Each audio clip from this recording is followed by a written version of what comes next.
Explain the boat in a stream in 30 seconds. A boat moves in a river. Downstream speed 20 kilometers per hour. Upstream speed 12 kilometers per hour. Find the speed in still water and the current speed. First, remember this. Why are the speeds different? The current.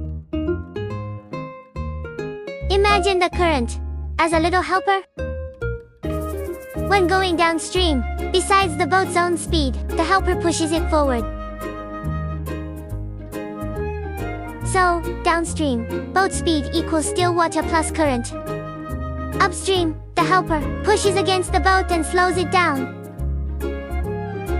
So upstream, boat speed equals still water current.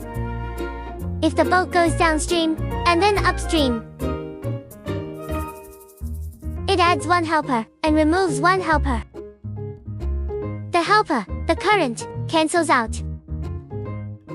So we add the two speeds, and divide by 2. That gives the average, which is the still water speed.